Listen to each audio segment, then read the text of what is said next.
ஆயிரக்கணக்கான வீடியோக்களோடு தமிழின் முதல் பிரத்யேக OTT PS Value இது உங்க சொத்து. உடனே டவுன்லோட் செய்யுங்கள். படத்தோட டைட்டில் ஆரம்பிக்கக்குள்ளேயே யார் யார் இது பண்ணுறாங்கன்னு உடனே சொல்ல முடியாது. இப்போ தான் டைட்டிலே பேனர் பேர் போட்டிருக்கு. ஃபஸ்ட்டு எடுத்தோன்னே யார் பேனர் போட்டிருக்குன்னா சிம்பு சினியாட்ஸா, தஞ்சை சினியாட்ஸா, இல்லை திருப்பதி பிரதேசா அப்படின்னு இப்போ தான் பேனரை சொல்லியிருக்கோம்.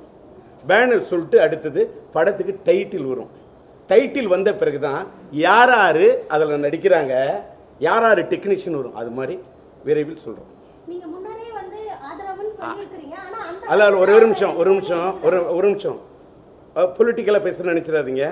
திமுக என்ற இயக்கம் தான் உடைந்த அதிமுக ஆகிறது. நான் சொன்ன ஆதரவு முன்னால், கிறிஸ்து பிறப்பதற்கு முன்னால், கிறிஸ்து பிறந்ததுக்கு பின்னால், கிறிஸ்து பிறப்பதற்கு முன்னால் கிமு, கிறிஸ்து பிறந்ததுக்கு பின்னால் கிபி. இது தேர்தல் முடிந்தது, அது தேமு, இது தேபி.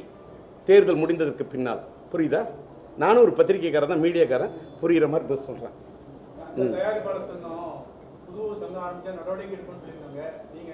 அதுக்கு தான் கிளீனாக சொல்லிட்டேனே. முதல்ல 13 கோடி தேஞ்சி 7 கோடி ஆச்சு. 7 கோடி இன்னைக்கு கரைஞ்சி வைப்பு நிதியே இல்லாமல் இருக்கு. அதுக்கு யார் பண்ணாங்க கையாடல்? அதில் பண்ணது யார் பெருவிளையாடல்? அவங்க மேலே நடவடிக்கை இருக்காங்கன்னு கேட்டேன். அதேமாரி அதேமாரி நடப்பு தயாரிப்பு சங்கம் சார், ஒரு சங்கம் இப்போ சேம்பர் இருந்தது. சேம்பருக்கு தமிழ் திரைப்பட தயாரிப்பாளர் சங்கம், தமிழ் திரைப்பட தயாரிப்பாளர் சங்கம் இருக்கக்குள்ள தானே கில்ட் இருந்தது. தமிழ் திரைப்பட தயாரிப்பாளர் சங்கம் இருக்கக்குள்ள தானே நடப்பு தயாரிப்பாளர் சங்கம் இருந்தது. தமிழ் திரைப்பட தயாரிப்பாளர் சங்கம் அங்கே இருக்கு. நாங்கள் தமிழ்நாடு திரைப்பட தயாரிப்பாளர் சங்கம், அவ்வளோதானே. இது வரைக்கும் என்ன செஞ்சிருக்கோம் நாங்கள் சொல்லுங்க. அவங்க வெற்றி பெற்றாங்க, அங்கே இருக்காங்க. எங்கள் சார்பாக ஒன்றும் அவங்க மட்டுமே வெற்றி பெறல. எங்கள் சார்பாக மன்னன் வந்து அங்கே செயலாளராக போயிருக்கிறாரு.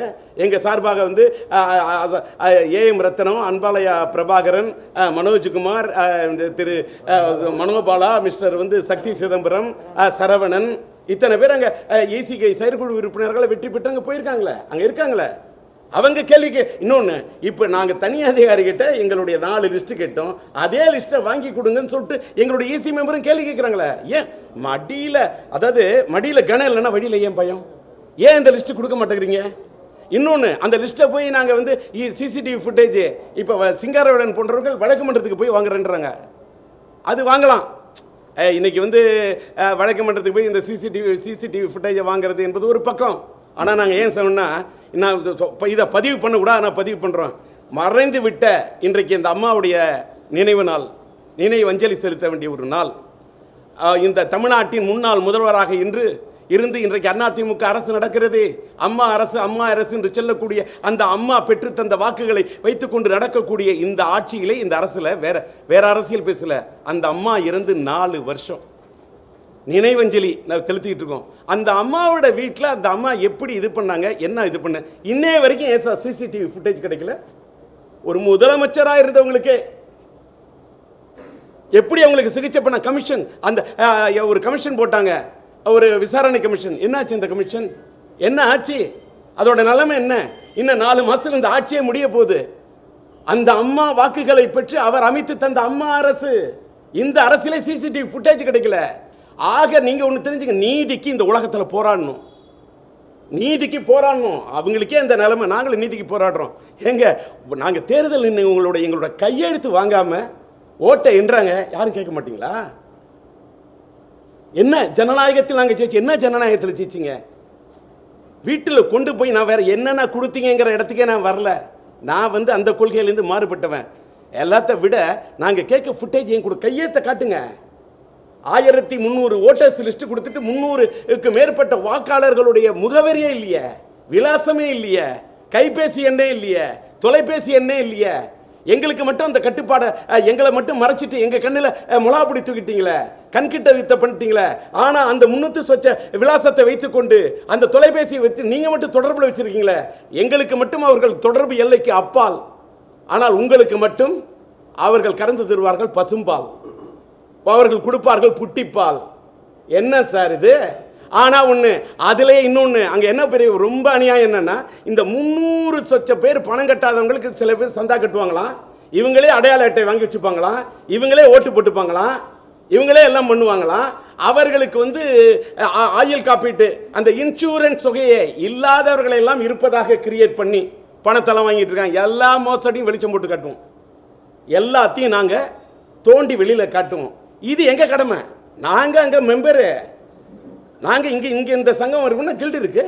ஆமா, அது மாதிரி சொன்ன சேம்பர் இருக்கு. அது மாதிரி இது ஒண்ணு. சரி, இப்ப தேர்தலில் நடந்த முறைகேடு தொடர்பா வழக்கு தொடர திட்டம் ஏதாவது இருக்கா? பொறுத்திருந்து பாருங்க. என்னன்னு கேட்டாக்கா, ஏற்கனவே வழக்கு போட்டிருந்தாரு சிங்காரவேலன் சார். அவர் வந்து எங்க அணியில் நிக்கல.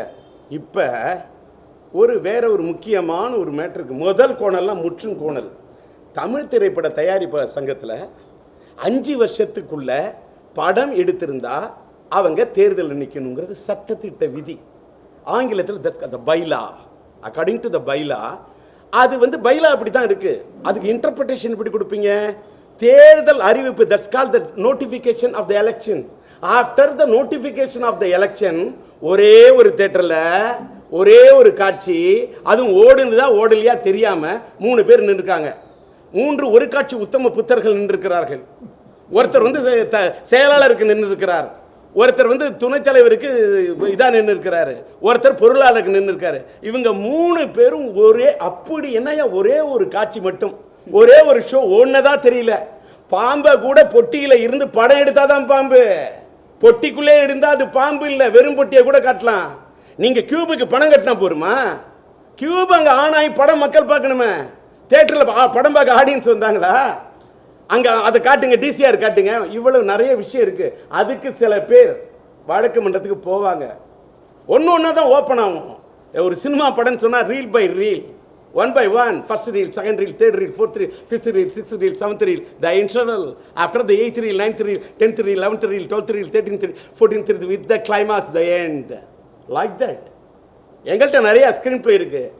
நான் director, not only the producer but also I am a director, screen play writer, music director, cinematographer, what not. So that ஒரு சினிமாவத்தில் என்னென்ன பண்ணணுமோ கரெக்டாக பண்ணுவோம். சினிமாவில் தயாரிப்பாளர் கஷ்டத்தில் இருக்காங்க, சினிமாவும் கஷ்டத்தில் இருக்கு. சேம்பர், தயாரிப்பாளர் சங்கம், படம் தயாரிப்பாளர் சங்கம், உங்கள் சங்கம், 4 சங்கம் இருக்கு. நாளைக்கு நீங்கள் சொன்ன மாதிரி கியூப்லையோ ஒரு பெப்சிலையோ ஒரு அரசாங்கத்திலேயோ ஒரு பேச்சுவார்த்தை இருக்குன்னா யார் முடிவெடுப்பா, யார் அதிகாரம்? அதை இந்த கேள்வி கேட்கக்கூடிய மீனாட்சி சுந்தரம் அவர்களே, ஒரு நார்த் இந்தியாவில் வந்து திரையரங்குகள்லாம் மூடி கிடந்த திரையரங்கத்தை திறக்கிறதுக்கு கூட்டம் போடுறாங்க. அந்த கூட்டம் போட்டதில் தமிழகத்தை சார்ந்த ஒரு அமைப்பை கூட ஒரு தியேட்டர்காரங்களை கூப்பிடல. அன்னைக்கு தமிழ்நாட்டில் ஒரே ஒருத்தன் கேள்வி கேட்டான். யார் தெரியுமா? டி ராஜேந்தர். இங்க எங்களுடைய not only Tamil Nadu but also in Andhra, Telangana, in Karnataka, in Kerala, we have taken per year we are releasing more than 800 films, but why you have boycotted our South India, our South Indian film industry?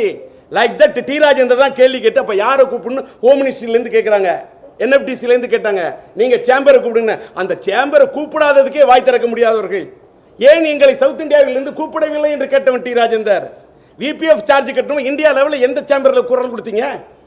For the past 15 years more than we have paid more than 20,000 crores. Foreign கம்பெனில 2 வருஷமா நிறுத்திட்டாங்க VPF. இந்தியாவில் மட்டும் நாங்க ஏன் கட்டணும்? அந்நிய நாட்டு கம்பெனி இந்தியாவில் இருக்கக்கூடிய அந்த கம்பெனி கூட கண்டென்ட் கொடுத்தா 1000 ரூபாய் உள்ள கண்டென்ட் கொடுத்தா படம் போடுறீங்க. இந்திய நாட்டு கம்பெனி கொடுத்தா ஏன் படம் போடல? நான் தான் கேட்டேன். யார் கேட்டா சொல்லுங்க? சேம்பர்ல கேட்டாங்களா? இந்த குரல் தான் ஆந்திராவில் ஒலித்தது, இந்த குரல் தான் இந்தியா முழுவதும் ஒலித்தது. இந்த 4 பேர்ல யாரு கேட்பாங்கன்னா இப்ப மீடியா அட்டென்ஷன் யாருக்கு இருக்கு? என்னால யுவர் அட்டென்ஷன் அப்படின்னு சொல்லிட்டு யுவர் ஆனர் என்னால அட்டென்ஷன் திசை திருப்ப முடியும் சார். என்ன நம்பரை போடுவீங்க என் சங்கத்துக்கு வருவாங்க. டி ராஜேந்தர், நான் வெறும் டி ராஜேந்தர் ஒரு அவரோட பறவையில் சொல்ற ஒரு சிங்கம், அது தலைமை தாங்கி நடத்தும் ஒரு சங்கம், அதுல நாங்க ஆகுறோம் அங்கம். அதை பார்த்துட்டு சில பேர் ஆகட்டும் பங்கம். இது வசனம் இல்ல, இது வார்த்தை அல்ல, வாழ்க்கை. டி ராஜேந்தர் சும்மா என்னமோ தமிழ் திரைப்பட தமிழ் அது என்ன தமிழ் திரைப்பட தயாரிப்பு சங்கத்தின் தேர்தலுக்கான வந்தேன். நான் பார்க்காத தேர்தல இப்ப பாருங்க. அடுத்த வருஷம் என்னன்னு கடந்த கால வரலாறு பாருங்க. என்னோட பேக்ரவுண்ட் என்ன? என்னமோ அவங்களோட போய் என்ன கம்பேர் பண்றீங்க? Why you have to compare me with இன்னொன்னு சார். ஒரு தலை ரகம் என்ற ஒரு படைப்பு முற்றிலும் புதுமையத்தை வைத்து வெள்ளி விழா கொண்டாடி இருக்கிறது. இந்த படைப்பை தந்த டி ராஜேந்தர். எனக்குன்னு ஒரு தனித்தன்மை இருக்கிறது.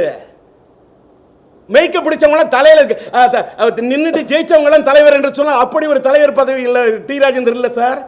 யார் முதலமைச்சராக இருந்தாலும் எதிர்த்து கேள்வி கேட்கக்கூடிய டி ராஜேந்தராக வந்திருக்கின்றேன். இந்த நாட்டிலே முதலமைச்சராகவே ஆன ஒரு அம்மையார், அந்த அம்மா வைத்து பர்கூர் தொகுதியில் போட்டி போட்டவன், சொந்த கால நின்று போட்டி போட்டவன், தாயக மறுமலர்ச்சி கழகத்தின் சார்பில் போட்டி போட்டவன். திமுக பேலட் பேப்பர்ல இடம் பெற்று வாபஸ் வாங்கிச்ச அந்த வரலாற்றுக்குரிய ராஜேந்தர். கேள்வி கேட்டா பதில் சொல்ல தெரியும் சார். நான் அப்படியே பழைய ராஜேந்தர் ஆகக்கூடாது, ஒரு பண்பா ஒரு அன்பா ஒரு இதா இருக்கணும்னு பார்த்தேன். விட்ட மாட்டீங்க போல இருக்க, விட்ட மாட்டீங்க போல இருக்க நண்பா. சரி, வேணும்னு தான் அவரு விளக்கத்தை பெறத்துக்கு தான் கேட்டாரு. என்னன்னா, என் நண்பர் தான் மீனாட்சி, தூண்டி விட்டாதான் விளக்கு நல்லா எரியும், அதனால தூண்டி விட்டார். நன்றி மீனாட்சி, ஓரளவுக்கு எல்லாம் கவர் பண்ணி கொடுத்துட்டேன் நண்பா. டுடே சினிமாவை சப்ஸ்கிரைப் பண்ணுங்கள், அந்த பெல் ஐக்கானை கிளிக் பண்ணுங்கள். தேங்க்யூ.